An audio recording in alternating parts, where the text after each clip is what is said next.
در مؤسسه دولتی خانه اینترنت بیماری‌های روحی ناحیه وسیع به دوره تیره‌ماه و زمستان سال‌های 2024-2025 آماده می‌باشند با مقصد اجرای قانون جمهوری تاجیکستان درباره بی‌خطری از سوختار از جانب کارمندان گروه نظارتی بی‌خطری از سوختار قسم 41 آتش نشانی در ناحیه وسیع اوید آمادگی مؤسسه به دوره تیره‌ماه و زمستان در سمت پیشگیری از حادثه‌های سوختار سنجش گذرانده شدند.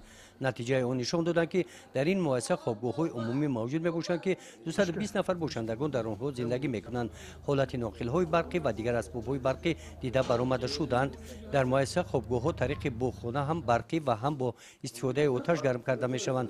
حالت نگهداری انگیش و دیگر مسائل سوژه‌واری و طلبات معیاری جوابگو میباشد. در اساس دستور سپارش وزارت کارهای داخلی جمهوری تاجیکستان و مقامات اجرایی حکومت دولتی در ناحیه وسیع در مؤسسه دولتی خانه اینترنت کسل‌های روحی در ناحیه وسیع کارهای پروفیلاکتیکی آتش نشانی گذرانده شده. هدف از گذراندن چرابین مذکور پیشگیری نمودن حادثه سوختار میباشد. سوختار حالت اداره نشونده سرزنان آتش میباشد که اضطرارات مالی میرساند و به حیات انسانیت حیوانات خطر دارد.